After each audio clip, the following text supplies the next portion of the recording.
Hello everyone, कैसे हैं आप लोग। आपके एग्ज़ाम का डेट अनाउंस हो गया है, इसलिए हमने टेस्ट सीरीज़ का प्रोग्राम चालू किया है, क्योंकि किसी भी एग्ज़ाम पेपर की तैयारी को बेहतर बनाने के लिए ये आवश्यक होता है कि हम टेस्ट दें, क्योंकि टेस्ट में जो हम गलतियां करते हैं फिर वो गलतियां एग्ज़ाम पेपर में रिपीट नहीं होती। या इस बात को ऐसे भी कह सकते हैं कि जो टेस्ट पेपर में, या ये कह सकते हैं कि जो एग्ज़ाम पेपर में हम गलती करने वाले हैं वो पहले ही हो जाती हैं। इसलिए टेस्ट पेपर देना बहुत ज़रूरी है, क्वेश्चन प्रैक्टिस करना ज़रूरी है। क्वेश्चन प्रैक्टिस भी दो तरीके से की जाती है। पहला तरीका तो बड़ा साधारण है कि हम किसी भी टॉपिक पढ़ते हैं उसके क्वेश्चन पेपर सॉल्व कर लेते हैं, और दूसरा तरीका होता है किसी भी टॉपिक के क्वेश्चन पेपर को आप टाइमिंग के साथ करते हैं। ठीक है, तो चलिए, हमने इस चीज़ के लिए जो टेस्ट सीरीज बनाई थी उसका पहला असाइनमेंट या पहला टेस्ट जो है टेस्ट सीरीज का, वो ग्रुप पे अपलोड कर दिया था और आप सबने किया भी होगा। और आज उसका सॉल्यूशन वीडियो देख लेते हैं। तो बात करते हैं सॉल्यूशन वीडियो ऑफ टेस्ट 1। चलिए, इस टेस्ट का पहला सवाल जो है, इस टेस्ट में 25 क्वेश्चन थे, 25 मिनट्स थी और 85 मार्क्स का टेस्ट था। चलिए, इसका पहला क्वेश्चन देखते हैं। पहला क्वेश्चन विभव से है, पोटेंशियल से। भिन्न भिन्न विभवांतरों तक आवेशित की गई बहुत बड़ी बड़ी चालक प्लेट हैं और चालक प्लेटों के 3 युग्म दिए हैं। पहला युग्म मतलब पहला पेयर है, फिर दूसरा पेयर, एक तीसरा पेयर, ठीक है, और ये इक्वी डिस्टेंस पे हैं। ध्यान रखना, इनके बीच का जो डिस्टेंस है वो सेम है। चलिए, पहली जो प्लेट है वो -30 वोल्ट पे है, दूसरी जो प्लेट है वो 80 वोल्ट पे है, तीसरी जो प्लेट है वो 20 वोल्ट पे है, नेक्स्ट जो प्लेट है वो 70 वोल्ट पे है, नेक्स्ट -10 वोल्ट और दैट इज 90 वोल्ट। हमको क्या पूछा है कि इनके मध्य में विद्युत क्षेत्र का मतलब इलेक्ट्रिक फील्ड का मैग्नीट्यूड पूछ रहा है।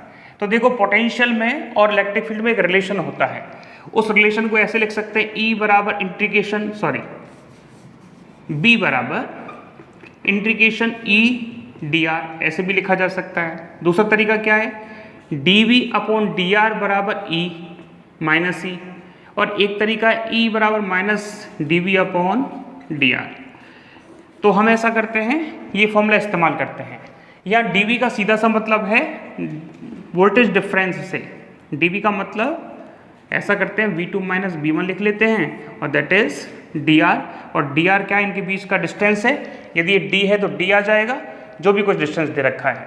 तो पहले प्लेट की बात करें तो ये मान लेते हैं हम E1, यहाँ B2 फॉर एग्जाम्पल -30 है और B1 कितना है जी 80, माइनस फॉर्मूले में है और नीचे आ जाएगा dr। तो देखिए -30,110 upon dr, that is 110 upon dr।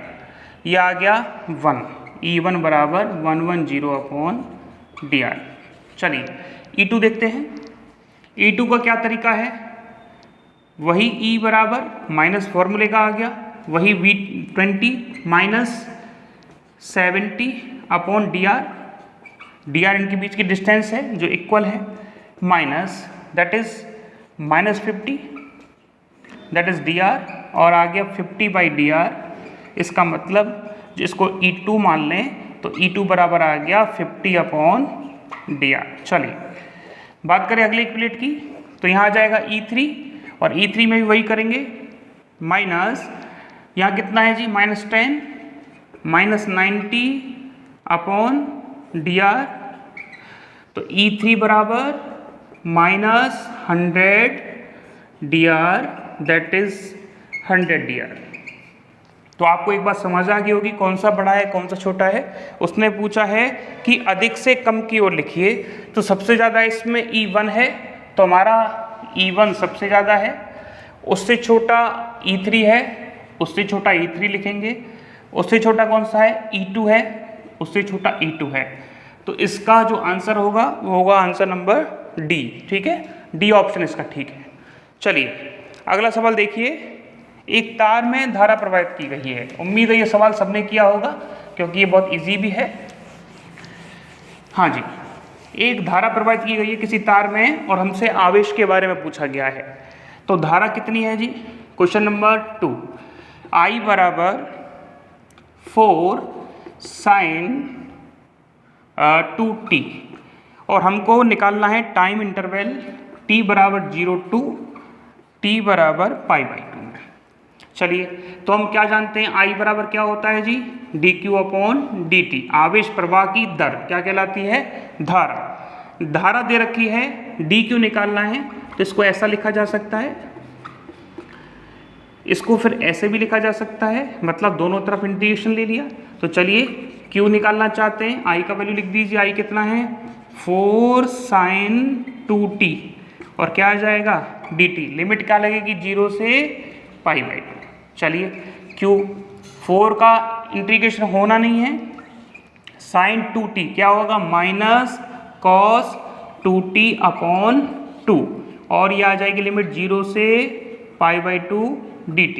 Formula आप जानते होंगे इसका, यदि इंटीग्रेशन cos ax है और हम dx कर रहे हैं तो क्या लिखेंगे बताइए, यदि साइन है sin x तो क्या आएगा माइनस cos ax/a,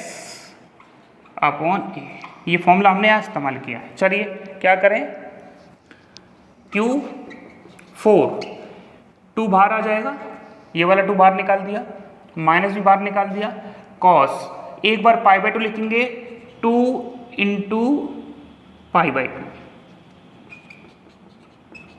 माइनस एक बार 0 लिखेंगे, ऐसे इंटीग्रेशन सॉल्व करते हैं। चलिए आइए देखिए, 2 से 2 कैंसिल आउट हो गया, 2 से 4 कैंसिल आउट होगा 2 टाइम्स, दैट इज -2।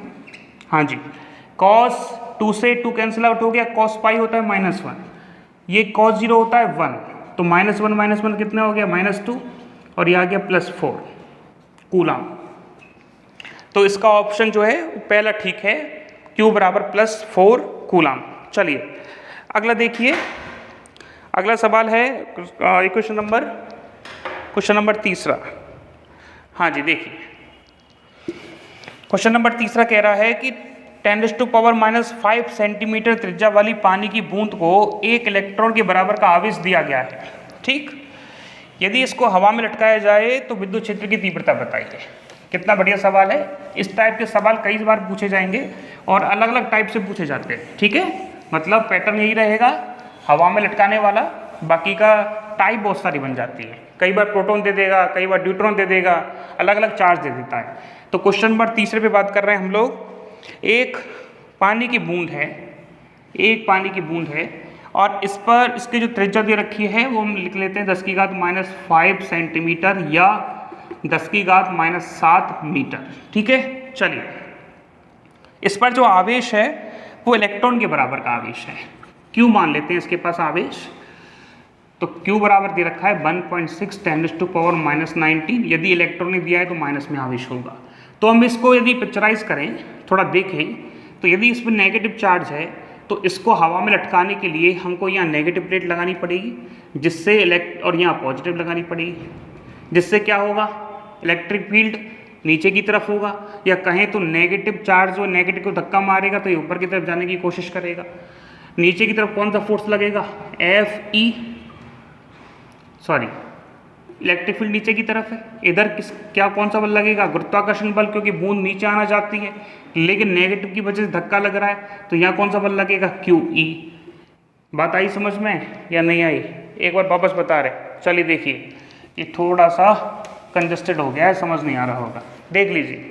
एक बूंद है जिस पर चार्ज -E है, इसको हवा में लटकाने के लिए क्या कंडीशन है, इसको हवा में लटकाने के लिए हमको जितना mg नीचे लग रहा है, यदि इतना ही फोर्स हम ऊपर लगा दें तो हमारी जो बॉल है, हमारी जो गेंद है या हमारा जो बूंद है वो हवा में लटक जाएगी, ठीक है। वापस बोल रहे हैं, इस बूंद को लटकाने के लिए, फ्रीली लटकाने के लिए जितना mg नीचे लग रहा है उतना फोर्स ऊपर लगा दो, तो आपका जो बॉल है या जो बूंद है वो हवा में लटक जाएगी। ये फोर्स कौन सा इस्तेमाल करना है, इलेक्ट्रिक फोर्स। यहाँ कौन सा लगाना पड़ेगा, नेगेटिव चार्ज। नेगेटिव क्यों लगाना होगा, क्योंकि हमको यहाँ नेगेटिव दिया है और नेगेटिव को रिपेल करेगा तभी फोर्स ऊपर की तरफ जाएगा। यहाँ कौन सा चार्ज होगा जी, पॉजिटिव चार्ज होगा। चलिए, तो दोनों फोर्स कैसे हो गए, आपस में बराबर हो गए, दैट इज mg। एफ का मतलब क्या है, इलेक्ट्रिक फोर्स है, और ये कौन सा है, ग्रेविटेशनल फोर्स है। इलेक्ट्रिक फोर्स को कैसे लिखते हैं, क्यू ई की फॉर्म में लिखते हैं, एम इंटू जी। इसका मतलब यहाँ जो इलेक्ट्रिक फील्ड अप्लाई किया गया है वो लगाया गया है ई, तो हमको क्या निकालना है, वही इलेक्ट्रिक फील्ड निकालना है जिसकी वजह से ये हवा में लटकेगा। तो ई बराबर क्या आ गया, देखिए एम का वैल्यू नहीं पता, आर दे रखा है सर, ठीक है कोई बात नहीं, एम लिख लो। जी का वैल्यू 10 मीटर पर सेकेंड स्क्वायर, ठीक है, और क्यू का वैल्यू इलेक्ट्रॉन के बराबर आवेश है, उसके बाद -19। अब प्रॉब्लम हो गई एम की, एम कहाँ से लाएं। उसने देखो एक लाइन कही है कि ये पानी की बूंद है, और पानी का जो डेंसिटी है वो होता है 1000 kg अपॉन मीटर क्यूब, और डेंसिटी का फॉर्मूला होता है मास अपॉन वॉल्यूम। तो मास यदि निकालना चाहते हैं तो डेंसिटी इंटू वॉल्यूम। डेंसिटी कैसी है 1000, किसकी, वाटर की। वॉल्यूम क्या होता है किसी भी गोल बूंद का, 4/3 पाई स्मॉल आर क्यूब। तो 1000 इंटू 4/3 पाई, आर कितना है 10⁻⁻7 का क्यूब। तो एम का वैल्यू आ गया, ये रख दीजिए दोनों का। ई बराबर, पहले एम का वैल्यू रख देते हैं, दैट इज 1000 4 इंटू 3, हाँ जी, पाई 10⁻, कितना हो जाएगा -21, कितना है अभी हमारे पास 10 और है, नीचे डिवाइड किसका है 1.6 10⁻⁻19 का। इन सवालों में सबसे पहले ध्यान रखना 10⁻, आपको कैलकुलेट करनी पड़ती है और करनी चाहिए। क्वेश्चन जो टॉपिक है वो थोड़ा इजी हो जाता है। तो 19 से कितना बचेगा -2, ओके। देखिए -2, इस पॉइंट को हटाएंगे, जीरो ऊपर आ जाएगी, ये 2 जीरो से -2 हट गया, तो कितना आ रहा है देखो 1000 4 पाई अपॉन 16 इंटू 3, ये कितना हो गया 4 टाइम्स, हाँ जी। अभी देखो 1000 मल्टीप्लाई बाई पाई इंटू 12, ये पाई का वैल्यू कितना होता है 3.14, और इसको 3 इंटू 4 लिख सकते हैं, ठीक है। आप इसको सॉल्व कर लेना, वैसे इसका आंसर आएगा 260 point something Newton upon coulomb. लेकिन देखो पेपर में जल्दबाजी करने का, क्योंकि जल्दबाजी मतलब थोड़ा तरीके से काम में लेने का एक ट्रिक है। आप ऑप्शन देख लें, ऑप्शन में 260, 260, 130, 130 है। इसका मतलब क्या है कि आपको आंसर में यदि कुछ डिजिट को अपन इधर उधर कर लें तो कोई फ़र्क नहीं पड़ने वाला, बात को समझना। पहले आप ऐसा हमको ऐसा इमेजिन मत कर लेना कि सर गलत बता रहे हैं। जैसे 14 है, ठीक है, इसको 3 लिख लो, ये 3 लिख दिया तो 3 से 3 कैंसिल हो गया, कितना आ गया 1000/4। इसको सॉल्व करोगे कितना आ गया 250। अब आपका ऑप्शन 250 के आसपास कहीं नहीं है, आप देख लो। तो 250 के आसपास का क्या है, केवल 260 या 260, तो हमारा आंसर हो जाएगा 260। वापस बता रहे हैं, कैलकुलेशन लेंदी हो रही है। अब 1000 इंटू 3.14 अपॉन 12 सॉल्व करना इजी है, नो डाउट। लेकिन ऑप्शन में हम देखते हैं तो 360 के 2 ऑप्शन हैं। इसका मतलब यदि हमारा आंसर 360 के पास भी आएगा तो हम आंसर 360 कर देंगे, ठीक है। तो इसका क्या तरीका होता है सिंपल बनाने के लिए, जो लगभग जैसे कई बार ये कैलकुलेशन में आ जाता है 8.85, तो यदि आपको लग रहा है कि ऑप्शन बहुत नज़दीक नहीं दे रखे हैं तो आप इसको नो मान सकते हैं, ठीक है। चलिए इसके बारे में और बात करते रहेंगे, बाकी का आगे बढ़ते हैं। हाँ जी, अगला सवाल देखिए। अगला सवाल है, किसी बिंदु पर लग रहे 2 सदिश के अधिकतम एवं न्यूनतम परिणामी बल क्रमशः 10 न्यूटन और 6 न्यूटन है, ठीक है। चलो यदि प्रत्येक को, एक सेकंड, हाँ जी, यदि प्रत्येक बल को 3 न्यूटन से बढ़ा दिया जाए तो बताइए यदि ये 90 डिग्री पे होंगे तो इनका रिजल्ट क्या आएगा। तो पहला क्या कह रहा है कि F और F1 और F2 मान लेते हैं कि 2 फोर्स हैं। क्वेश्चन नंबर 4 चल रहा है, ठीक है। हमने क्या मान लिया, F1 और F2 2 फोर्स हैं, और उसने कहा कि इसका मिनिमम और मैक्सिमम। तो 2 फोर्स का मिनिमम होता है F1 माइनस F2 और मैक्सिमम होता है F1 प्लस F2। आप जानते होंगे कि 2 फोर्स हैं F1 और F2, आप इसका मैक्सिमम या इसका मैग्नीट्यूड निकालना चाहते हैं तो F1 square F2 square 2F1 F2 cos theta होता है। If theta equal to 0 degree हो, मतलब क्या हो, मतलब दोनों फोर्स एक ही डायरेक्शन में हो, तो इनका जो रिजल्ट आएगा वो मैक्सिमम आने वाला है। आप इसको वैल्यू रखोगे F1 का स्क्वायर, F2 का स्क्वायर और 2F1 F2, cos 0 हो जाता है 1। इसको क्या लिख सकते हैं, F1 प्लस F2 का होल स्क्वायर, और यहाँ क्या आ जाएगा F1 प्लस F2। तो ये आ गया रिजल्टेंट। तो कहने का मतलब यदि अधिकतम रिजल्टेंट कहेगा तो F1 प्लस F2 होगा, सॉरी रूट हट जाएगा, और यदि वो मिनिमम कह दे तो लिखेंगे F1 माइनस F2। ये फॉर्मूला है जो वेक्टर में आपको करवाया था। तो देखिए ये कंडीशन होगी F मैक्स की, F मिन की, ठीक है, मिनिमम की, और ये कंडीशन है F मैक्सिमम की। उसने क्या दे रखा है, ये दे रखा है उसने 10, ये दे रखा है उसने 6 न्यूटन। तो हमको क्या पता लग रहा है, F1 माइनस F2 बराबर है 6 न्यूटन, और एक पता लग रहा है कि F1 प्लस F2 है 10 न्यूटन। चलिए सॉल्व कीजिए, दोनों को यदि ऐड करते तो ये कैंसिल हो जाएगा। 2F1 बराबर कितना आ गया 16 न्यूटन, F1 कितना आ गया 8 न्यूटन, तो F1 तो आ गया 8 न्यूटन। चलिए F2 देख लेते हैं। F2 का वैल्यू यार जब रखेंगे, F2 निकालने के लिए जो F1 का वैल्यू रखेंगे तो ये आ जाएगा 2 न्यूटन, ठीक है। तो देख लीजिए आप, जब हम इनको दोनों को जोड़ेंगे 8 और 2 कितना हो जाएगा 10, 8 माइनस 2 कितना हो जाएगा 6। चलिए तो इसका मतलब उसने कहा कि अब यदि इन दोनों के मैग्नीट्यूड में 3 न्यूटन की वृद्धि कर दी जाए तो इसका मतलब नया जो F1 डैश है वो कितना हो गया 8 प्लस 3 11 न्यूटन, और नया जो F2 डैश है वो हो गया 2 प्लस 3 कितना 5 न्यूटन। तो बताइए अब रिजल्ट क्या होगा। अब रिजल्ट वही रूट, और कहा दोनों फोर्स 90 डिग्री पे हैं। उसने क्वेश्चन में कह दिया है कि दोनों 90 डिग्री पे हो जाए, तो बताइए कितना फोर्स लगेगा। तो F1 डैश का स्क्वायर मतलब, चलिए फॉर्मूला लिख देते हैं एक बार, कोई ऐसा हो जिसको तकलीफ आ रही हो उसको भी समझ में आ जाएगा। That is F2 dash cos 90, cos 90 कितना होता है 0, यहाँ 11 का स्क्वायर, यहाँ 5 का स्क्वायर, और यहाँ 0। क्या लिख दें आगे देखो, हाँ जी 11 का स्क्वायर 144, ये आ जाएगा 25, दैट इज 9, हाँ जी 6 और 1, यही आ रहा है। गलत कर दिया क्या, अरे 12 नहीं है, ये 11 का स्क्वायर है तो 121, और 121 को जोड़ते हैं तो 5, दैट इज 6 4 1, तो ये आ जाएगा 126 न्यूटन आंसर, ठीक है। और ये ऑप्शन कौन सा है आपका, पहला। चलिए अगला सवाल पढ़िए।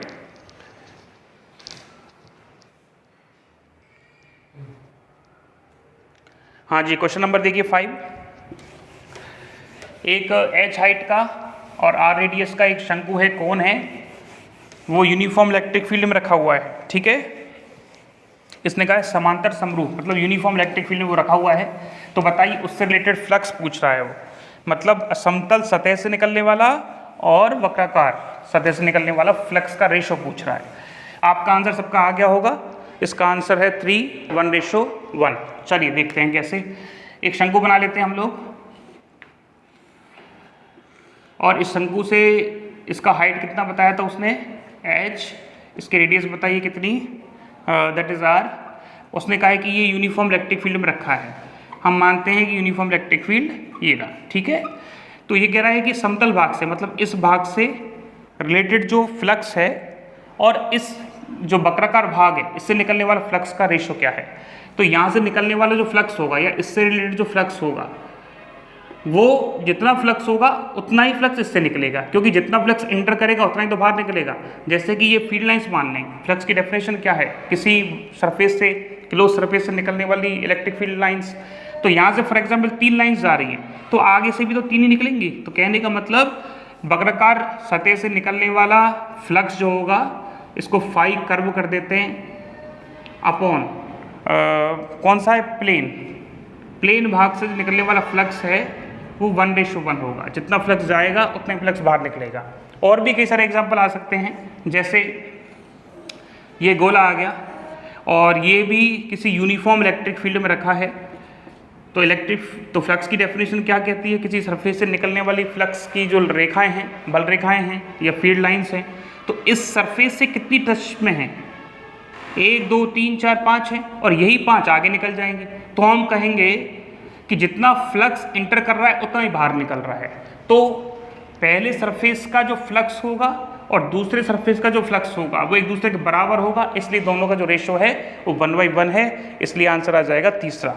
चलिए छठवा तो इजी है कि यदि एक भिन्न भिन्न आकृति वाले गोला बेलन कई सारे उसने ऐसे ऑब्जेक्ट दे रखे हैं और ये इसको कुचालक स्टैंड पे रखा गया है, तो बताइए कि इसमें से किस पर लंबे समय तक आवेश रुकेगा। तो भैया लंबे समय तक आवेश उस पर रुकेगा जिसके ऊपर चार्ज का जो कंसंट्रेशन है, ठीक है, चार्ज का जो डिस्ट्रीब्यूशन है वो यूनिफॉर्म हो। और सबसे अच्छा जो एग्जाम्पल है वो इसका स्फेरिकल है, क्योंकि स्फेरिकल कोई भी कंडक्टर है, स्फेरिकल कंडक्टर में यदि किसी कहीं भी चार्ज देंगे तो वो यूनिफॉर्मली डिस्ट्रीब्यूटेड होता है और कहाँ जाता है, सरफेस पे। तो यूनिफॉर्मली डिस्ट्रीब्यूटेड होने के कारण क्या होने वाला है, सबसे ज़्यादा जो लंबे समय तक चार्ज है वो गोले पे रुकेगा, बाकी के नहीं रुकेगा। चलिए सातवां क्वेश्चन सार्थक अंक वाला है, वैसे ये क्वेश्चन आरपीएससी में आता है, चलिए फिर भी देख लेते हैं।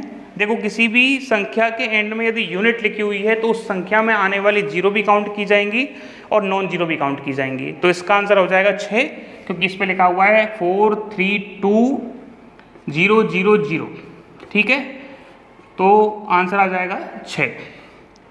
क्वेश्चन नंबर 8 की बात करते हैं। ओके, क्वेश्चन नंबर 8 क्या कह रहा है, जैसे जैसे कोई एक्स अक्ष के अनुदिश, एक्स एक्सिस मान लिया जी, यहाँ -1 है, यहाँ 0 है, यहाँ +1 है, जैसे जैसे कोई -1 सेंटीमीटर से +1 सेंटीमीटर की ओर चलता है तो विद्युत विभव एक समान रूप से 120 से 80 हो जाता है। तो यहाँ विद्युत विभव मान लीजिए 120 वोल्ट है यहाँ इस लाइन पे, और यहाँ कितना है जी 80 वोल्ट, ठीक है, घटता है 120 से 80 हो जाता है। तो मूल बिंदु पर विद्युत क्षेत्र बताइए, यहाँ बताना है विद्युत क्षेत्र का मान।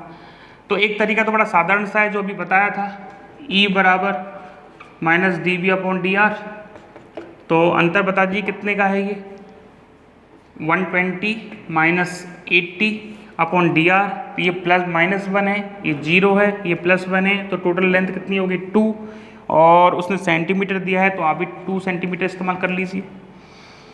हाँ जी, तो देखिए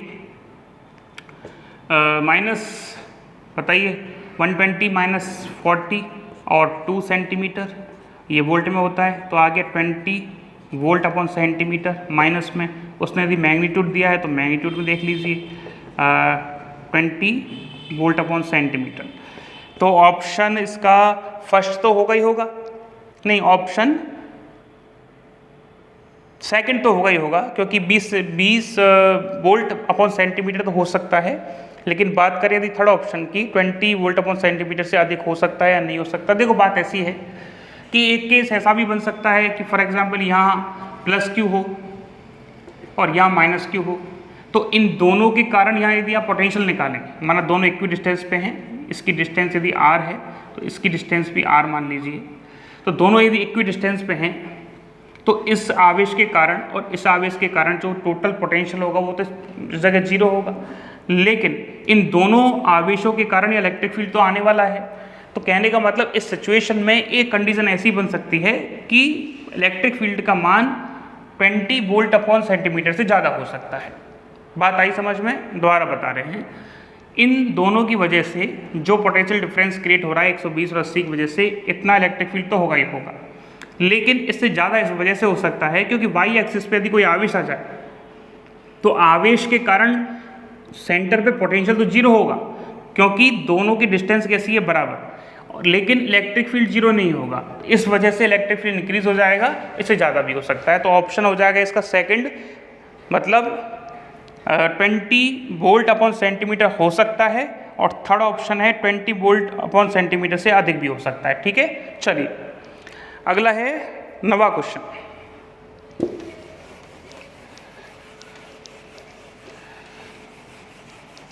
अगला देखिए जी, हाँ जी 9वां क्वेश्चन देखते हैं। EJ² अपॉन M5G², सबका आंसर आया होगा। यहाँ ई एनर्जी है, एम मास है, जे एंगुलर मोमेंटम है और जी ग्रेविटेशनल कांस्टेंट है। सबका आंसर आ गया होगा। हम बता देते हैं पहले इसका आंसर क्या है। एंगल है मतलब कोण, ठीक है, और कोण इसलिए क्योंकि वो डायमेंशन लेस है। चलिए देख लेते हैं कैसे आएगा। एनर्जी है तो एनर्जी की डायमेंशन m1 L2 T-2, ठीक है। जे क्या है, एंगुलर मोमेंटम, फॉर्मूला क्या है mvr, तो क्या आ जाएगा इसका m1, वेलोसिटी है तो क्या आ जाएगा L1 और इसका एक L1 और आएगा और T-1, ठीक है। चलिए बात करें यदि m की तो मास का तो m1 ही होता है। चलिए बात करते हैं g की, तो कैसे निकालेंगे, F बराबर g m/r²।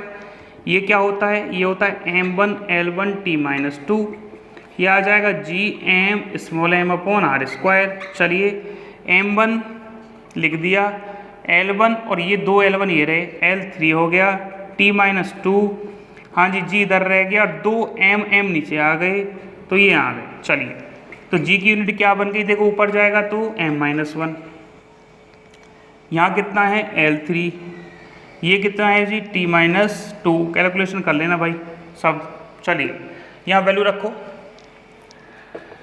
E कितना है m1 L2 T-2, J कितना है जी, J ये रहा m1 L2 T-1 का स्क्वायर अपॉन m5, तो यहाँ तो m5 लिखोगे, G स्क्वायर तो इसका स्क्वायर कर दो, m-2, -2, G स्क्वायर है क्या, हाँ G स्क्वायर है, तो m-2 L6 और T-4, ठीक है। चलिए आ जाओ, m1 L2 T-2 इसका स्क्वायर कर ले,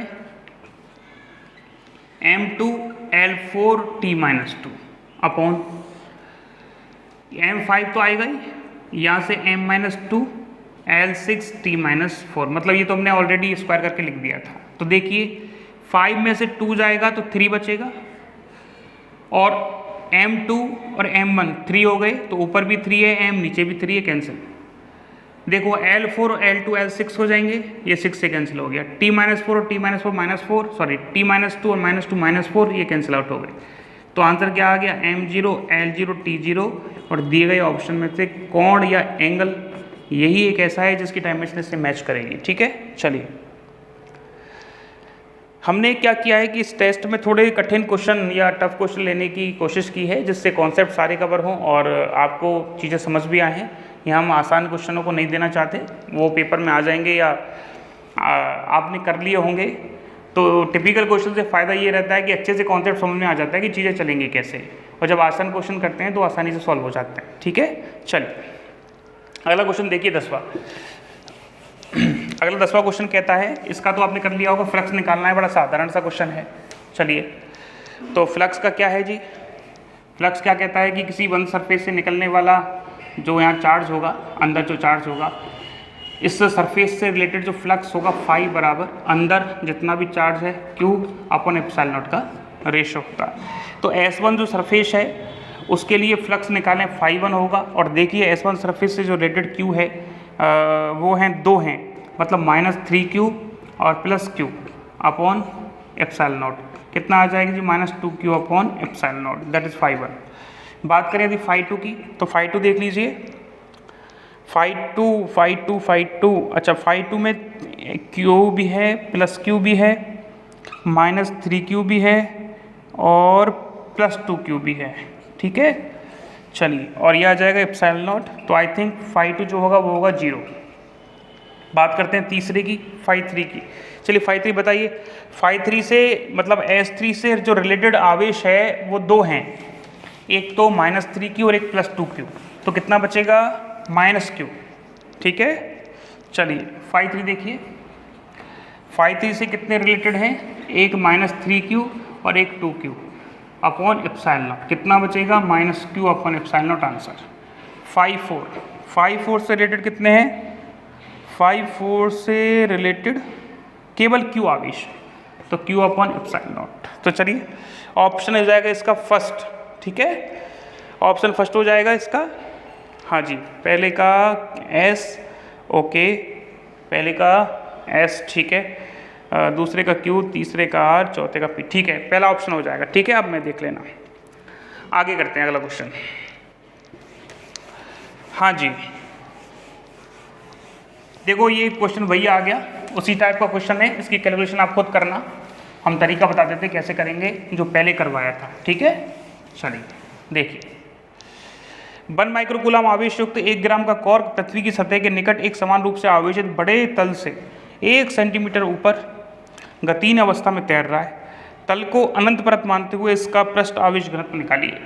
कितना बढ़िया क्वेश्चन है। ये पृथ्वी की सतह है, उसने कहा है कि पृथ्वी की सतह को आपको अनंत आवेशित परत माननी है, और ये शब्द इसने इसलिए इस्तेमाल किया है क्योंकि अनंत आवेशित पट्टिका मतलब क्या है, जो इनफाइनाइट लेंथ की परत होती है, शीट होती है, उसके कारण यदि इलेक्ट्रिक फील्ड कैलकुलेट किया जाए तो आता है E/2 epsilon not, sorry sigma upon 2 epsilon not, ये आता है E। ठीक है, चलिए, तो ये कह रहा है कि एक कॉर्क है जिस पर आवेश है 1 माइक्रोकूलम का और जिसका वजन है 1 ग्राम, वो ऊपर तैर रहा है। कितनी दूरी पर है जी? 1 सेंटीमीटर की दूरी पर है। कोई बात नहीं, तैरने दो उसको। तो बताइए कितना सिग्मा होगा इसके पास। तो देखो, यदि ये नीचे नहीं गिर रहा है, क्यों नहीं गिर रहा है? क्योंकि नीचे की तरफ लगने वाला जो mg है वो मैनेज कर दिया गया है ऊपर की तरफ लगने वाले फोर्स से। ऊपर की तरफ फोर्स कौन सा लगेगा? इलेक्ट्रिक फोर्स, विद्युत बल। क्यों लगेगा विद्युत बल? क्योंकि नीचे कैसा है? एक चार्ज वाली प्लेट है, और किसी चार्ज वाली प्लेट के कारण जो विद्युत क्षेत्र होता है ऊपर की तरफ कितना होगा? Sigma upon 2 epsilon not. और किसी भी विद्युत क्षेत्र में जब कोई आवेश रखा होता है तो कितना विद्युत क्षेत्र लगता है, कितना फोर्स आता है? F बराबर क्यू ही। तो वही कर दीजिए, क्यू ई बराबर क्या आ जाएगा जी? mg। हाँ जी, E बराबर क्या आ जाएगा? mg by Q. लेकिन E कितना है इसके लिए? Sigma upon 2 epsilon not. तो क्या करोगे? mg upon Q. चलिए, हाँ जी, सिग्मा कैसे कैलकुलेट करेंगे? देखिए, 2 एप्सिलॉन नॉट किधर ले आए? 2 एप्सिलॉन नॉट mg अपॉन, देखो नीचे क्या आ जाएगा? क्यू। ठीक है, बात आ गई समझ में? 2 एप्सिलॉन नॉट यहाँ चला जाएगा और नीचे बच जाएगा mg अपॉन क्यू। सारी वैल्यू रख सकते हैं। एप्सिलॉन नॉट कितना होता है? 8.85 10⁻⁻12। ओके, हाँ जी, और एप्सिलॉन नॉट है, m कितना है जी? m 1 ग्राम है, मतलब यदि m रखेंगे तो 10⁻³ kg रखेंगे आप। ओके, ऐसा ही यूनिट में रखना है सब कुछ। चलिए, m हो गया। g कितना है जी? g 10 रख लेना। और Q कितना है? Q उसने दे रखा है 1 माइक्रोकूलम, माइक्रो मतलब होता है -6 कूलम। तो इन सारी वैल्यूज़ को आप रखना और आंसर आपको मिलेगा 17.3 10⁻⁻8 सेंटीमीटर अपॉन मीटर स्क्वायर। ठीक है, ये है option number B, second option. क्योंकि सिग्मा का जो यूनिट है, सिग्मा का मतलब क्या होता है? चार्ज पर यूनिट एरिया, और चार्ज का यूनिट क्या होता है? कूलम। एरिया क्या होता है? Metre square. तो सिग्मा का यूनिट क्या हो गया? Coulomb upon metre square. चलिए, अगला क्वेश्चन पढ़िए।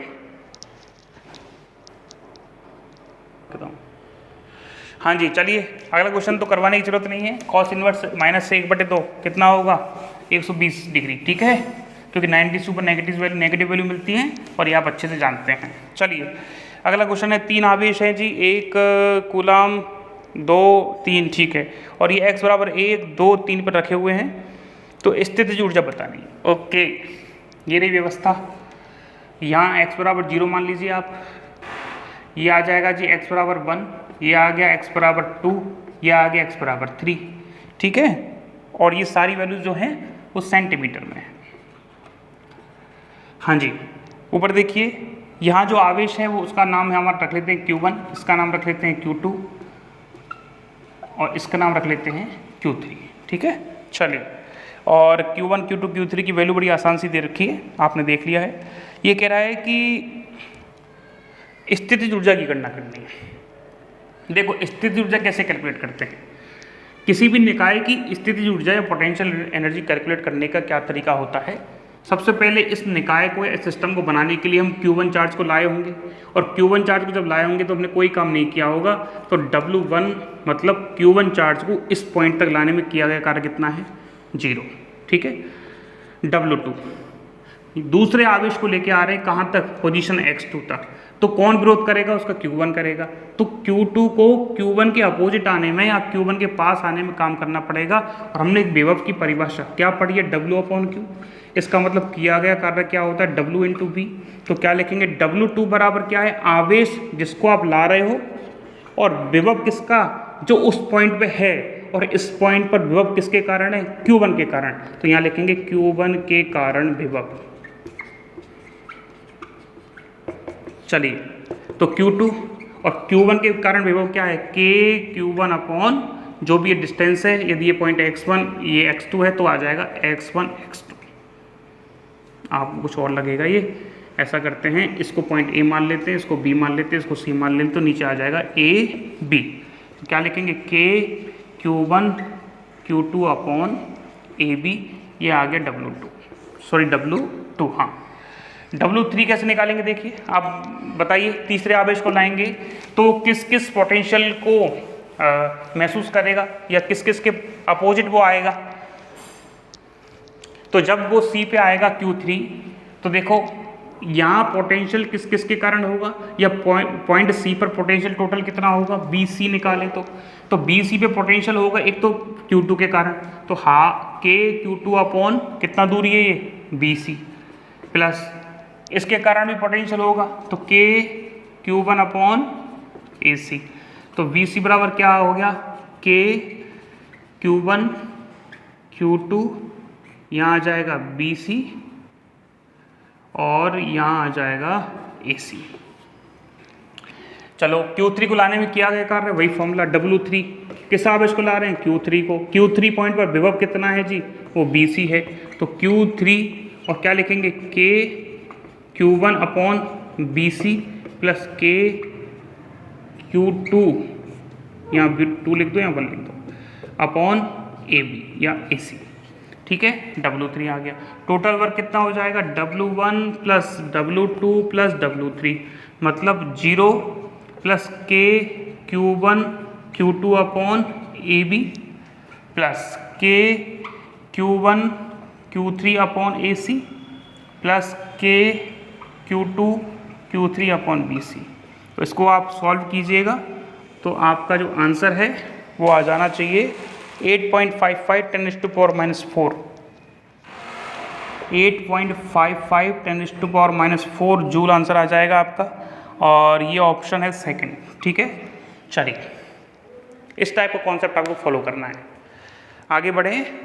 चलिए, इस टाइप के कई सारे क्वेश्चन बन सकते हैं, जैसे कि कई सारे क्वेश्चन ऐसे भी पूछे जाते हैं, एक त्रिभुज दे दिया ट्राइंगल और इसके शीर्ष पे चार्ज रख दिए हैं, तो कैलकुलेशन कीजिए कि कितना इस सिस्टम को बनाने में पोटेंशियल एनर्जी लगेगा। तो माना ये R डिस्टेंस है, तो ध्यान रखना पहले Q1 को लाओगे तो कितना आ जाएगा, वही वापस 0। Q2 के लाओगे तो ये वाला फॉर्मूला आएगा एज इट इज़, बिल्कुल ये फॉर्मूला आएगा।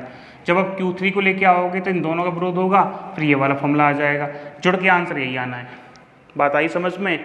यदि त्रिभुज वाला कॉन्सेप्ट है तब भी ये आंसर आ जाएगा। ठीक है, वो बात अलग है कि यहाँ A B C होगा, अब डिस्टेंसिंग चेंज हो जाएगी, बाकी का कॉन्सेप्ट यही रहेगा। ठीक है, ये भी कर सकते हैं।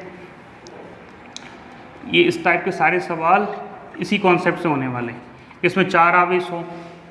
ठीक है, जब हम डिटेल में पढ़ाएंगे आप कॉन्सेप्ट वीडियोस में तब आप देख सकते हैं और अच्छे से।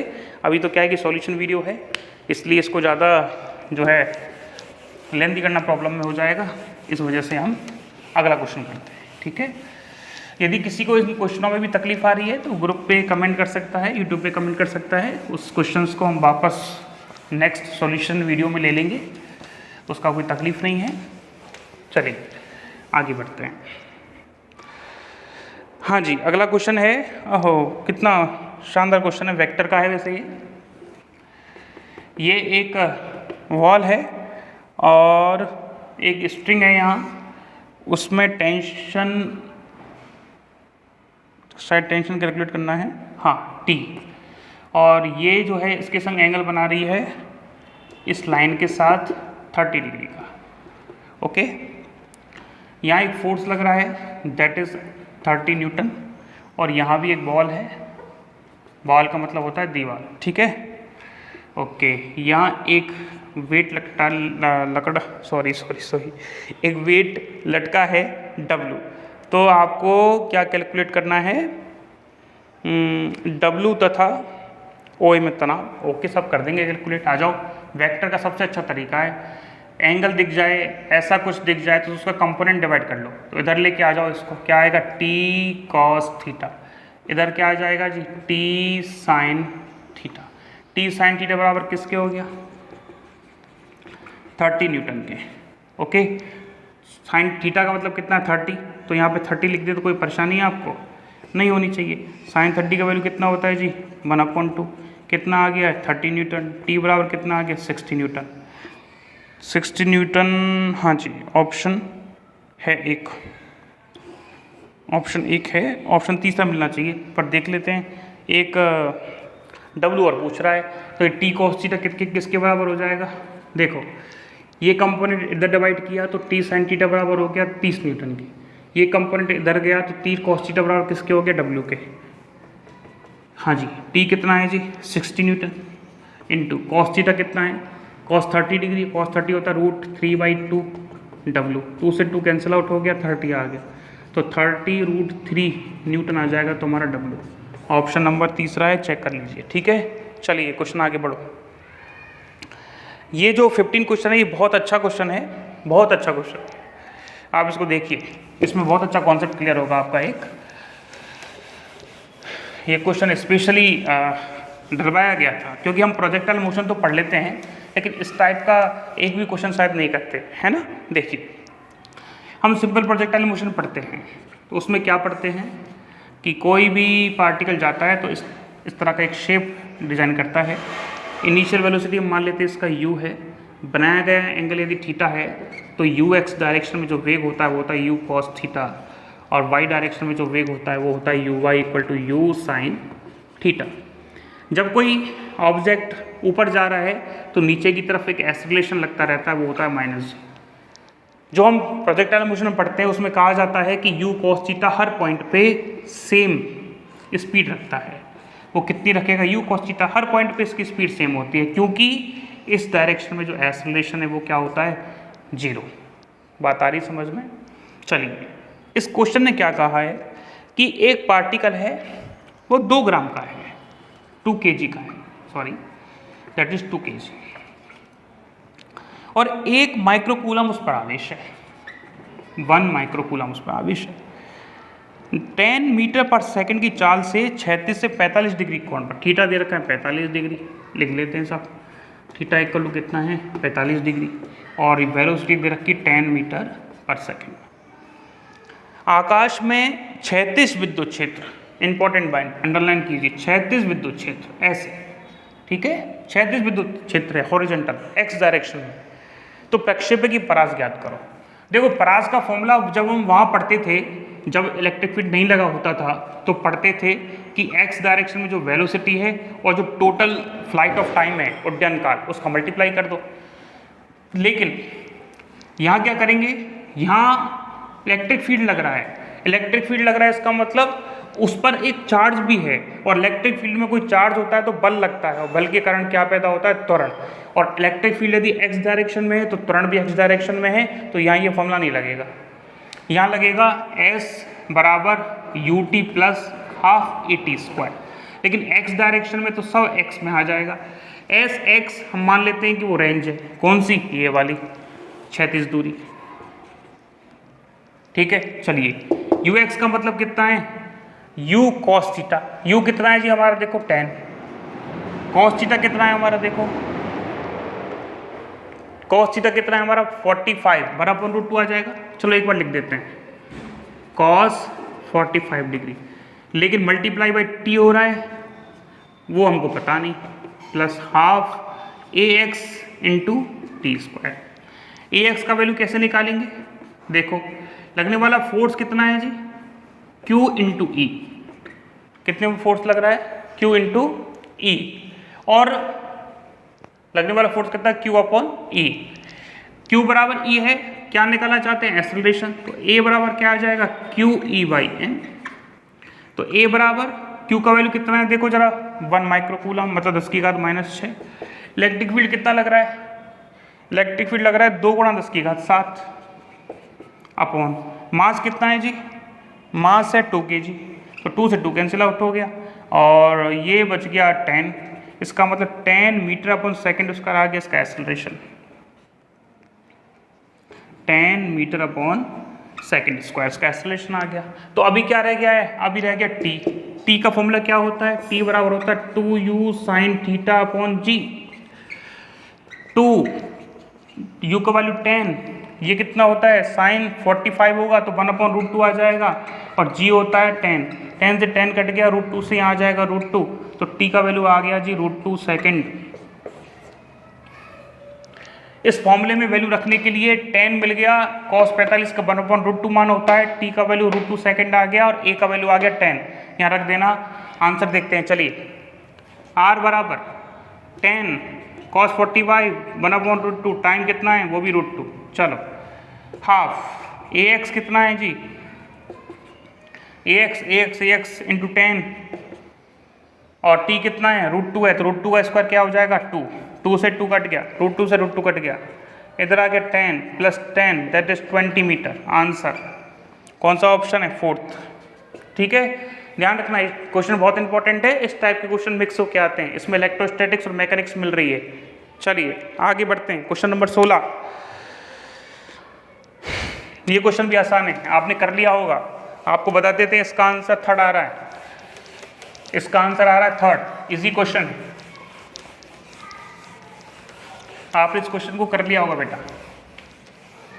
देखो जी, ये कह रहा है कि 2 गोले हैं जिन पर आवेश है +q, दूसरे पे है -q, और इनके बीच की दूरी मान लेते हैं बेटा जी r। तो लगने वाला फोर्स कितना हो जाएगा, k q/r²। Equation number 1।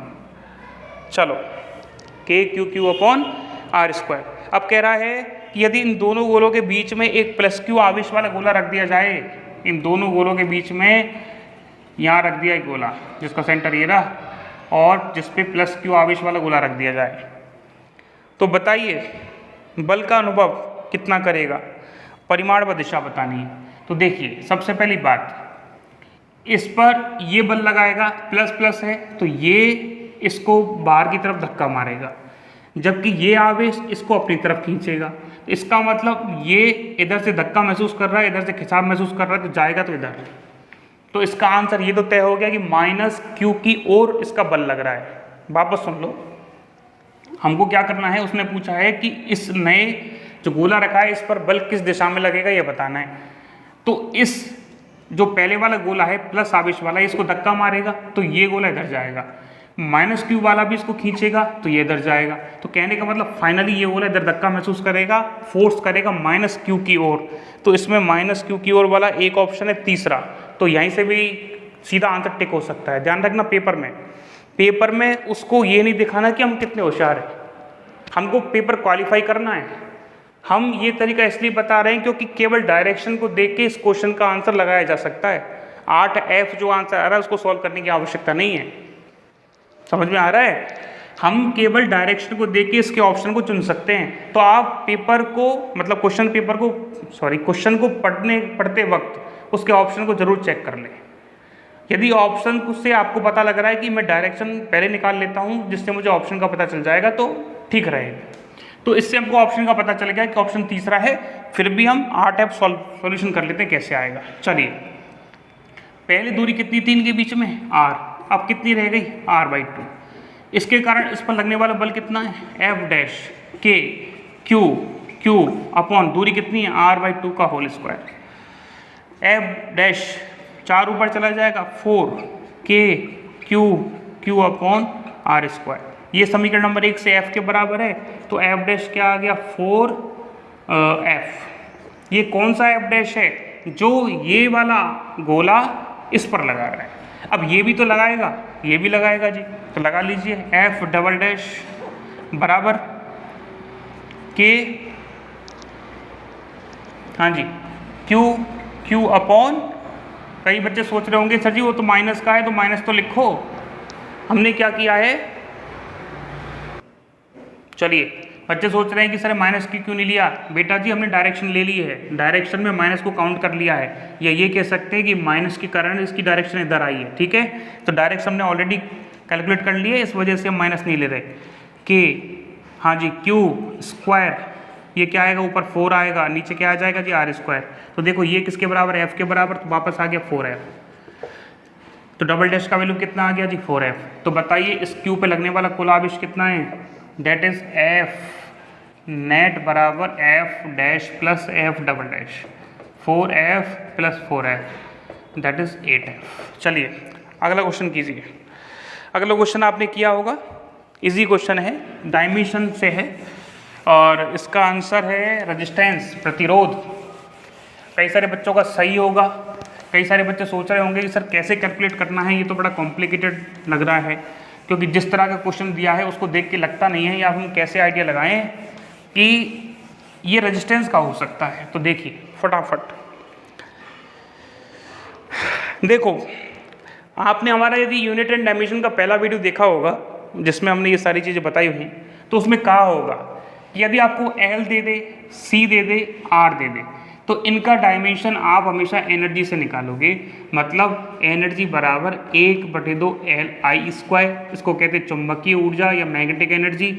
दूसरी एनर्जी कहते हैं 1/2 Cv² या 1/2 Q²/C से निकालोगे। ऑप्शन मतलब तीसरा R का कैसे निकालोगे, 1/2 I²RT, या 1/2 नहीं लगाते तो I²RT से ये निकल जाएगा। ठीक है, हाँ जी।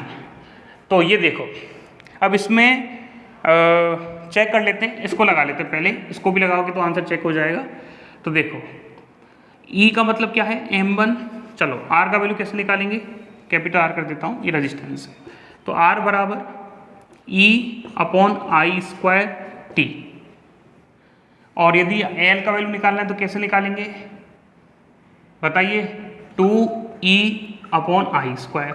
ये कैसे निकालेंगे, 2E/ नहीं उल्टा हो जाएगा, Q²/2C होता है, तो ये आ जाएगा C बराबर Q²/2E। ठीक है, तो यहाँ देखो ऊर्जा का डायमेंशन रखना बहुत आसान होता है, M1 L2 T-2।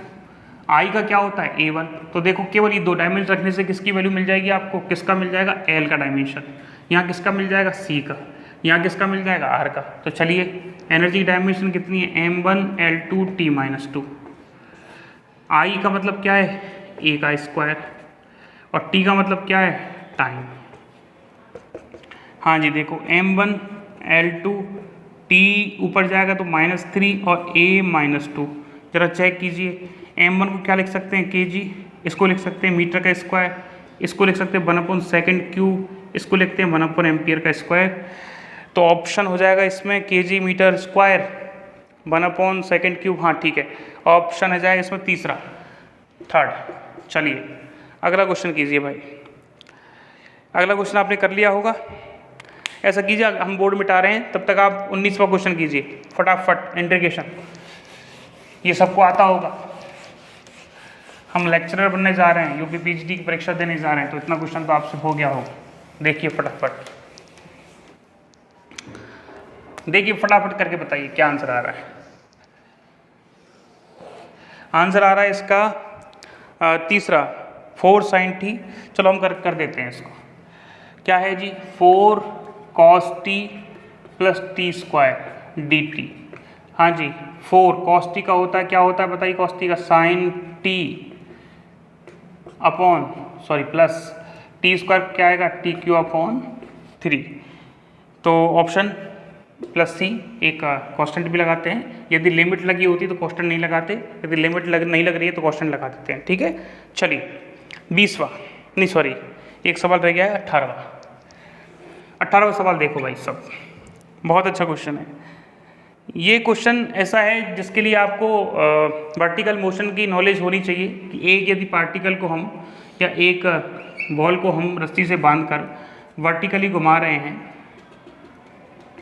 तो बताइए इस पॉइंट पे इसकी वेलोसिटी क्या होगी। आप सबने पढ़ा होगा, ये पॉइंट ए मान लेते हैं, जो यहाँ भी जाएगा वो B मान लेते हैं, यहाँ जाएगा उसको C मान लेते हैं, यहाँ जाएगा उसको D मान लेते हैं। ठीक है, चलिए तो हम क्या देखते हैं कि C पॉइंट पे यहाँ mg नीचे की तरफ लगता है, mb square upon R centrifugal या सूडो फोर्स की टर्म में हम ऊपर लेते हैं, और यहाँ टेंशन को मानते हैं कि टेंशन मिनिमम होता है, वो होता है 0। तब हम कैलकुलेशन से कैलकुलेट करते हैं कि यहाँ की वैल्यू आती है GL, यदि ये लंबाई L हो तो यहाँ मिलता है 3GL और यहाँ मिलता है 5GL। ये क्या है? वेलोसिटी ऑफ A पॉइंट पे, वेलोसिटी ऑफ D पॉइंट पे, ये वेलोसिटी ऑफ C पॉइंट पे, और ये इसके बराबर होती है, मतलब रूट 3GL। बात आई समझ में? ये आप सब लोगों ने पढ़ा होगा। इसमें प्रॉब्लम क्या होती है कि मिनिमम जो टेंशन है वो 0 हो सकती है, और जब टेंशन 0 हो जाएगी तो उस समय वेग जो होगा वो अपन को मिल जाएगा रूट GL। इस क्वेश्चन में क्या है कि एक बॉब लटका हुआ है या एक पेंडुलम लटका हुआ है, ठीक है। इसका जो पार्टिकल है इस पर आवेश दे रखा है उसने Q, मास m है, कोई बात नहीं, मास m लगे रहने दो, और वेलोसिटी इसकी u है, कोई बात नहीं साहब। ये पूरा चक्कर जब लगाएगा तो चक्कर लगाने की कंडीशन क्या है कि रस्सी में तनाव खत्म नहीं होना चाहिए। तनाव खत्म हो जाएगा तो उसका लास्ट पॉइंट होगा। फिर यदि यहाँ तनाव खत्म हो जाएगा तो ये वर्टिकल मोशन नहीं करेगा फिर, ठीक है। तो रस्सी में तनाव खत्म नहीं होना चाहिए। उसने कह दिया कि सेंटर पे भी उसने एक आवेश रख दिया +Q, ठीक। तो जब ये घूम के यहाँ पहुँचेगा इस पॉइंट पे, तो यहाँ कितना आवेश बोल रहा है Q, यहाँ कितना है Q, इन दोनों के बीच में क्या लगेगा? Repulsion force. ये इसको बाहर की तरफ धकेलने की कोशिश करेगा तो यहाँ कौन सा लगेगा? एक फोर्स, इलेक्ट्रिक फोर्स। नीचे की तरफ mg लग रहा है, तो कहने का मतलब इस फोर्स की वजह से इस रस्सी में तनाव जो रहेगा वो हमेशा बना रहेगा। वापस बता रहे हैं, इसके बीच में जो इलेक्ट्रिक फोर्स लग रहा है इसकी वजह से इसका जो टेंशन है इस पॉइंट पे 0 नहीं होता, चाहे इसकी वेलोसिटी 0 हो जाए। तो मिनिमम इस पॉइंट पे वेलोसिटी वो 0 हो सकती है, ठीक है। अच्छा, क्या ट्रिक होती है? यदि यहाँ GL है तो इसमें 2 जोड़ दीजिए, क्या आ जाएगा? 3GL। इसमें 2 जोड़ दीजिए, क्या आ जाएगा? 5GL। ऐसे टेंशन की भी ट्रिक होती है। यदि यहाँ पे 0 न्यूटन है तो इसमें आप 3 का बढ़ा दीजिए, कितना आ जाएगा? 3mg, और यहाँ भी आप 3 बढ़ा दीजिए, कितना आ जाएगा? 6mg। ये ट्रिक होता है इस क्वेश्चन को करने का। यदि यहाँ पे इसकी पार्टिकल GL है, इसकी पार्टिकल की वेलोसिटी GL है, तो अंदर वाले जो GL है उसमें 2GL और बढ़ा दीजिए 3GL, इसमें 2 और बढ़ा दीजिए 5GL। हमेशा यही आता है। यदि आपको ये कहते हैं कि यहाँ की वेलोसिटी √x है तो आप सीधा सीधा कह सकते हो यहाँ की जो वेलोसिटी होगी वो 3x होगी और यहाँ की वेलोसिटी कितनी होगी? 5x। आप कह सकते हो, ये इस रेशो में बढ़ती रहती है, ठीक है। यदि यहाँ का तनाव T है तो आप सीधा सीधा कह सकते हो यहाँ का तनाव 4T होगा और यहाँ का तनाव होगा 4 और 3 70, 3 इंक्रीज होता है। वैसे ही यहाँ +Q चार्ज है, इस पे +Q चार्ज है, इस +Q चार्ज की वजह से इसमें जो टेंशन है वो कैसी है? हमेशा बनी रहेगी, और इस पॉइंट पर भी आके उसकी टेंशन 0 नहीं हो रही। तो इस पॉइंट पर टेंशन 0 नहीं है तो ये पार्टिकल सर्कुलर मोशन कर सकता है, चाहे मिनिमम इसकी वेलोसिटी कितनी हो जाए? 0। तो यदि इस पॉइंट पे वेलोसिटी 0 है तो हम कितना इंक्रीज कर दें? ऑप्शन देख लीजिए, इसका रूट, यदि इसको 0 मान रहे हैं तो यहाँ आंसर कितना आना चाहिए? √2 इंक्रीज करते हैं तो यहाँ आंसर आना चाहिए √2GL, और यहाँ 2 इंक्रीज करते हैं तो ये कितना आंसर है? √4GL। एक बार और समझा दें, देखिए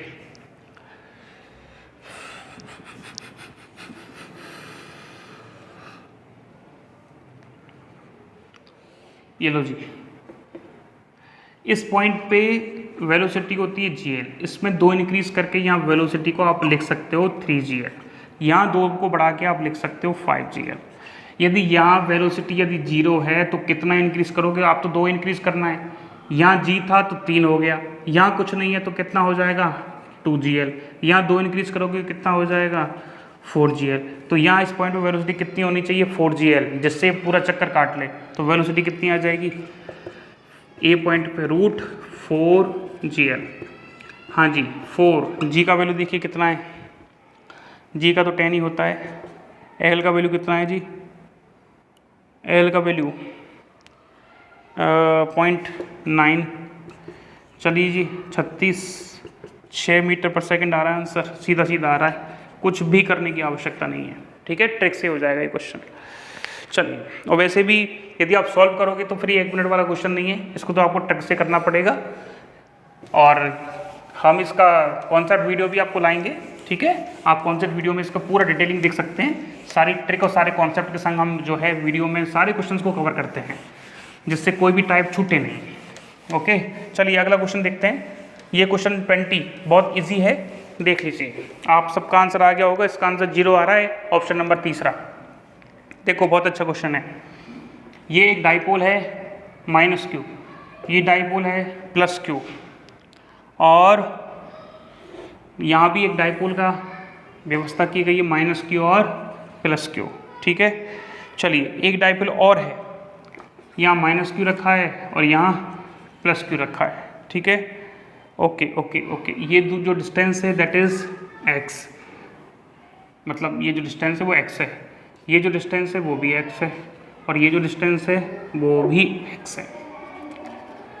हाँ जी, आप क्या जानते हैं, आपको याद होगा, यदि -q है +q है तो डाइपोल की डायरेक्शन हमेशा नेगेटिव से पॉजिटिव की तरफ होती है। डाइपोल के कारण किसी एक्सिस पर, मतलब एक्सियल पॉइंट पर, अक्षीय बिंदु पर विद्युत क्षेत्र निकल के आता है 2kp/r3, और r डिस्टेंस होती है यहाँ से, ठीक। चलिए, यदि नॉन एक्सियल पॉइंट पर देखें तो इधर की साइड निकल के आता है, ये आता है kp/r3, ये डिस्टेंस होती है r। वापस बोल रहे हैं, यदि कोई डाइपोल दिया है तो डाइपोल के कारण एक्सियल पॉइंट पे, मतलब अक्षीय रेखा पर स्थित बिंदु पर विद्युत क्षेत्र निकल के आता है 2kp/r3, और इसकी दिशा होती है डाइपोल की दिशा में ही, तो ये यहीं आ रहा है। इसके कारण निरक्ष पे निकालते हैं, नॉन एक्सियल पॉइंट पे निकालते हैं, तो kp/r3 आंसर आता है इलेक्ट्रिक फील्ड का, और ये आता है नेगेटिव में आता है, आपने देखा होगा। नेगेटिव इस वजह से लगाते हैं क्योंकि डाइपोल की डायरेक्शन प्लस एक्स में है, तो ये माइनस में आएगा। इसी कॉन्सेप्ट को फॉलो कर रहे हैं। ये -q +q डाइपोल इधर होगा, ये -q +q डाइपोल इधर होगा, ये क्या है -q +q डाइपोल इधर होगा। आइए बस समझ में।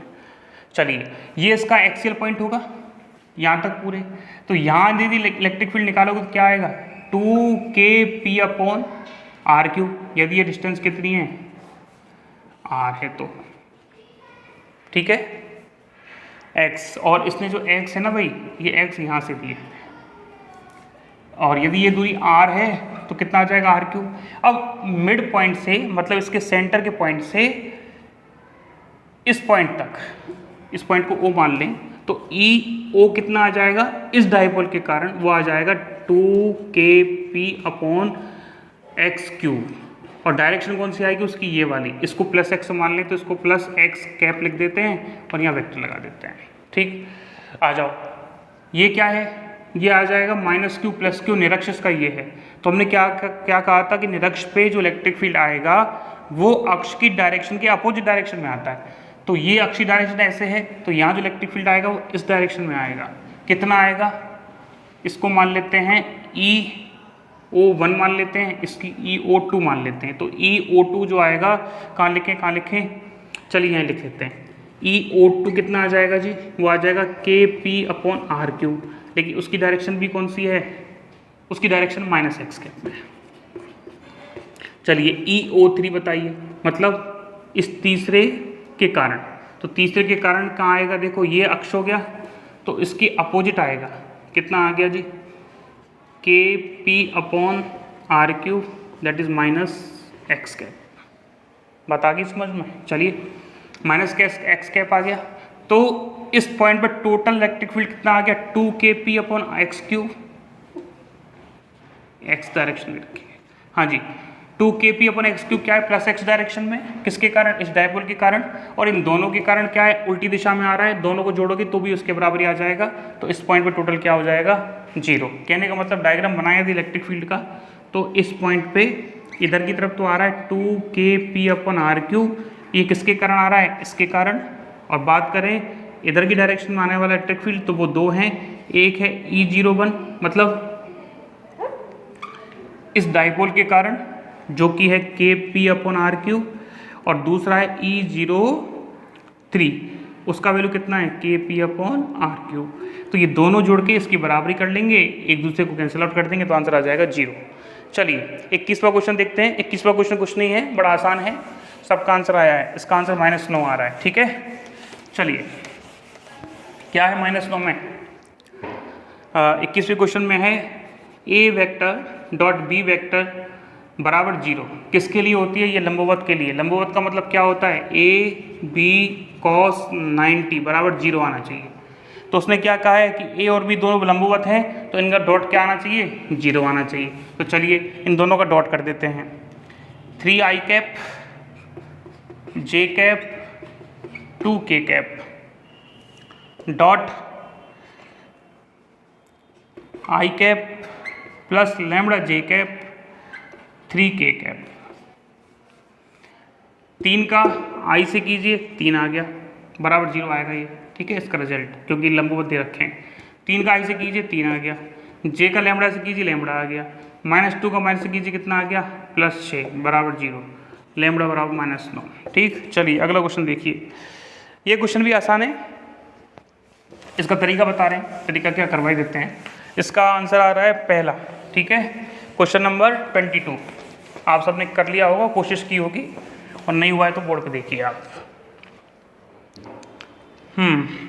एक लैम्बडा रेखीय आवेश घनत्व का वायर है और इससे r दूरी पर कोई q आवेश चक्कर लगाना चाहता है या चक्कर लगा रहा है, तो बताइए उसका टाइम पीरियड क्या होगा। तो देखो, किसी भी पार्टिकल को चक्कर लगाने के लिए जो रेस्पॉन्सिबल फोर्स है वो है सेंट्रीपिटल फोर्स या अभिकेंद्रीय बल।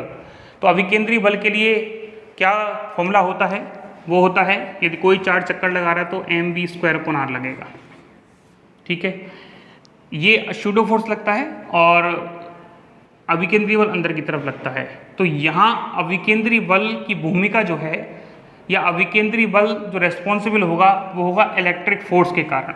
तो आप कहोगे सर जी इलेक्ट्रिक फोर्स कहाँ से आ गया? भाई ये चार्ज इसके चारों ओर चक्कर क्यों लगाएगा बताइए? माइनस चार्ज है क्योंकि प्लस लैम्बडा दे रखा है, इस वजह से ये जो प्लस लैम्बडा है उसके कारण यह इलेक्ट्रिक फील्ड क्या होता है? आपने पढ़ा होगा 2k लैम्बडा अपॉन, यदि r डिस्टेंस है तो r होता है। क्या होता है? इसके कारण यहाँ कितना इलेक्ट्रिक फील्ड होता है? 2k lambda upon r। यहाँ कितना आवेश है? माइनस है, तो कितना बल आ जाएगा?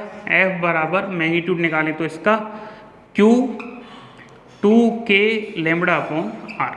और ये जो बल है ये अभिकेंद्रीय बल के रूप में रेस्पॉन्सिबल होगा, अभिकेंद्रीय बल के रूप में लगेगा। चलिए mv²/r।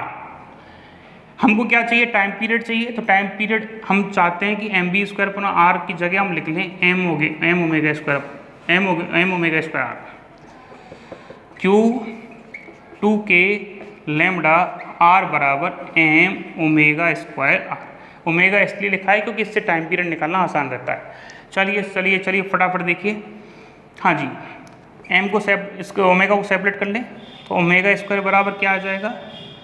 2k lambda q upon mr² आ रहा है। mr नीचे आ जाएगा तो mr², ऊपर 2k लैम्बडा ये आ जाएगा। इसको क्या लिख सकते हैं? 2π/t का होल स्क्वायर, क्योंकि ओमेगा बराबर होता है 2π/t, तो 2k lambda q upon mr²। चलिए, तो यहाँ से t² क्या आ जाएगा? t² सेपरेट करेंगे तो t² को उधर ले जाएंगे, बाकी सबको इधर ले आओ, तो 2π का स्क्वायर। हाँ जी, चलो एक स्टेप और बढ़ा लेते हैं। 2π का होल स्क्वायर, t का square, 2k lambda q mr²। चलिए t² बराबर क्या लिख देंगे? 2π का square mr² upon 2k lambda q, और t बराबर इसका अंडर ले लीजिए। अंडर में ये बाहर आ जाएगा, ये बाहर आ जाएगा, तो कहने का मतलब 2π बाहर, r बाहर, अंदर क्या रह जाएगा? केवल m अपॉन नीचे अंदर सब आ जाएगा 2k lambda q। Option number पहला है, चेक कर लो भाई, ऑप्शन इसका पहला आ जाएगा। कहने का मतलब इलेक्ट्रिक फील्ड के कारण एक फोर्स लग रहा है, दैट F बराबर QE, और यही रेस्पॉन्सिबल होगा किसके लिए? सेंट्रीपिटल फोर्स के लिए। और सेंट्रीपिटल फोर्स जो हमने mv²/r लगा दिया, b²/r इसलिए हटाने की कोशिश की, m ओमेगा² इसलिए लिखा है क्योंकि ओमेगा को हम सीधा t से लिंक कर सकते हैं 2π/t। चलिए 23वां क्वेश्चन है, समविभव पृष्ठ S पर एक बिंदु P है और P पर विद्युत क्षेत्र E हो, तो बताइए कौन सा ऑप्शन जो है वो करेक्ट है। तो ध्यान रखना समविभव पृष्ठ की क्या खास बात होती है। समविभव पृष्ठ यदि बना है तो सबसे पहले समविभव पृष्ठ बनता क्यों है उसको देख लेते हैं। मानो कोई प्लस क्यू चार्ज है, तो प्लस क्यू चार्ज के कारण आर दूरी पर बताइए विभव कितना होगा। आप कहेंगे सर के क्यू अपन आर होगा। हम कहेंगे यहाँ बताइए आर दूरी पर कितना होगा, फिर वापस कहोगे आप के क्यू अपन आर होगा। हम कहेंगे नहीं साहब हमको यहाँ और बताइए, तो आप कहोगे सर के क्यू अपन आर। हम कहेंगे कि सर यहाँ बता दीजिए, तो आप वापस कहोगे सर के क्यू अपन आर कितनी बार बताएं, क्या चाहते हैं। हम चाहते हैं कि एक सर्किल बन जाए। सर्किल क्यों बन रहा है, सर्किल का मतलब ये है कि हर एक पॉइंट की जो डिस्टेंस है वो आर है, और ये जो पोटेंशियल है वो कैसी राशि, अदिश राशि। इसका मतलब ये जो सतह बनाई है ये इक्वी पोटेंशियल या समान विभव की सतह है। इसके हर एक पॉइंट में विभव कैसा है, समान है। इसको कहते हैं समविभव पृष्ठ। तो इसकी कंडीशन होती है कि इससे इस पृष्ठ पे जो इलेक्ट्रिक फील्ड होगा उसकी डायरेक्शन हमेशा पृष्ठ के लंबवत होगी, बाहर की तरफ 90 डिग्री का एंगल बनाते हुए होगी। ध्यान रखना हमेशा, यदि इलेक्ट्रिक फील्ड की डायरेक्शन आप देखेंगे तो इससे हमेशा 90 डिग्री के एंगल पर ही होगी, बिना 90 डिग्री के एंगल पर नहीं होगी। उसका कारण क्या है, ये क्वेश्चन इंटरव्यू में एक बार पूछा गया था कि समविभव पृष्ठ के लंबवत ही इलेक्ट्रिक फील्ड क्यों होता है। यदि किसी भी कोण पर इलेक्ट्रिक फील्ड हुआ, समविभव पृष्ठ के किसी भी कोण पर यदि इलेक्ट्रिक फील्ड हुआ, लंबवत नहीं हुआ, तो उसके घटक बन जाएंगे, और जैसे ही घटक बनेंगे तो पोटेंशियल डिफरेंस क्रिएट हो जाएगा। और यदि पोटेंशियल डिफरेंस क्रिएट हो गया तो जो चार्ज है मूव करना चालू कर देंगे, और मूव करना चालू कर देंगे तो इक्विपोटेंशियल सरफेस रहेगा नहीं। ठीक है, तो इस वजह से हम क्या जानते हैं कि ये परपेंडिकुलर होता है। दूसरा, हालांकि इसमें नहीं पूछा है पर ध्यान रखना, इक्विपोटेंशियल सरफेस पर एक पॉइंट ए से दूसरे पॉइंट बी तक किसी चार्ज को ले जाने में किया गया कार्य कितना होता है, हमेशा 0। वापस बोल रहे हैं, इक्विपोटेंशियल सरफेस में एक बिंदु से दूसरे बिंदु तक किसी चार्ज को ले जाया जाए तो किया गया कार्य कितना होता है, 0 होता है। क्यों होता है, क्योंकि दो कारण है। एक तो इलेक्ट्रिक फील्ड बाहर है तो फोर्स भी बाहर है, और डिस्प्लेसमेंट कहाँ कर रहे हैं, हम यहाँ कर रहे हैं। डिस्प्लेसमेंट हम कहाँ कर रहे हैं, यहाँ कर रहे हैं। तो फोर्स इंटू डिस्प्लेसमेंट के बीच में कितने डिग्री का एंगल, 90 का। तो एफ डी एस कॉस 90। तो एक तो कारण है कि इसलिए 0 होता है। दूसरा कारण ये भी कह सकते हैं कि B बराबर होता है W/Q। W बराबर क्या होता है, Q इंटू बी। बी का मतलब होता है पोटेंशियल डिफरेंस।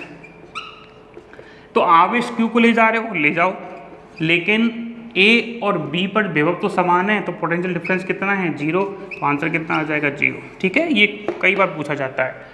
एक बात और कि समविभव पृष्ठ कभी एक दूसरे को काटते नहीं है। क्यों नहीं काटते, क्योंकि एक बिंदु पर दो विभव नहीं हो सकते, इस वजह से नहीं काटते। आखिरी सवाल देखें 24वां, ये भी बहुत इंपॉर्टेंट है। उम्मीद है आपको क्वेश्चन सारे अच्छे लगे होंगे। और नेक्स्ट टेस्ट जो है कितनी तारीख को आएगा, 28 तारीख, 28 जून को। ठीक है, आप तैयार रहिएगा, प्रिपरेशन कीजिएगा। हाँ जी, देखो इसके लिए पहले समझो, ये ए वेक्टर है, ये एक्स डायरेक्शन है, और ये है वाई डायरेक्शन, और ये बना दिया एंगल थीटा। तो ए का हम कहें कि एक्स कैप डायरेक्शन में घटक कितना है, तो आप कहोगे सर ए एक्स बराबर ए कॉस थीटा। हम कहेंगे इसको वेक्टर की फॉर्म में लिखो, तो आप कहोगे सर ए एक्स वेक्टर बराबर ए कॉस थीटा एक्स कैप। ठीक है, अब फॉर्म क्वेश्चन उसने क्या दे दिया है कि एक वेक्टर है, दैट इज एक वेक्टर है ए, और ये मान लेते हैं कि दूसरा वेक्टर दे रखा है बी, और जिसका वैल्यू दे रखा है उसने आई कैप प्लस जे कैप, ये वेक्टर दे रखा है। ठीक है, हम मान लेते हैं कौन, थीटा है। तो वो पूछ रहा है कि ए का घटक बी की डायरेक्शन में, तो क्या लिखेंगे, A cos theta B cap. Check कर लो, इससे मिला लो, A cos theta X cap लिखा, क्या आ जाएगा, A cos theta B cap.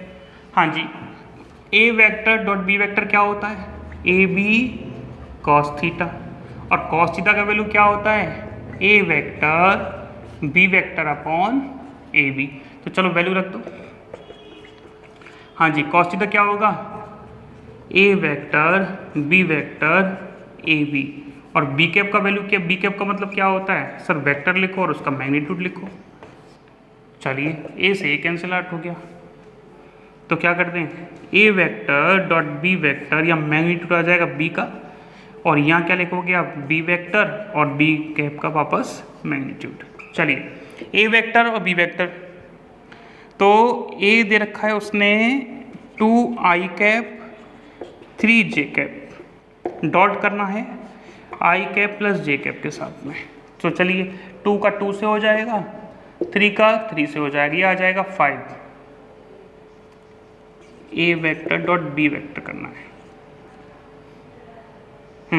Capital है तो कैपिटल लिख लीजिए।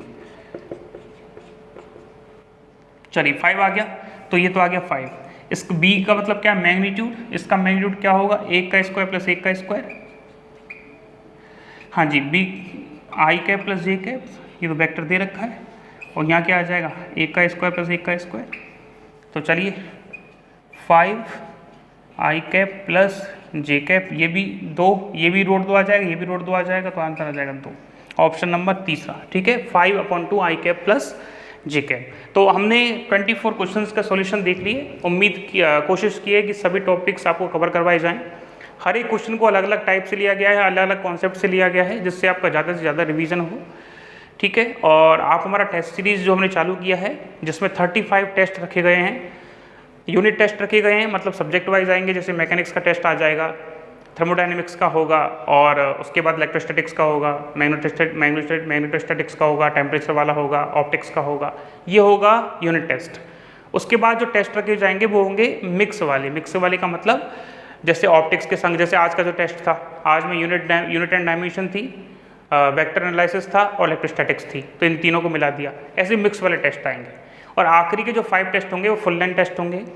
फुल लेंथ टेस्ट का मतलब होता है वैसा ही टेस्ट होगा जैसा आपका पेपर में आता है 125 क्वेश्चन का। ठीक है, तो आप ज्वाइन कीजिए, टेस्ट सीरीज ज्वाइन करना बहुत ज़रूरी है। और हाँ जी, क्या कह रहे हो? चलिए, थैंक यू।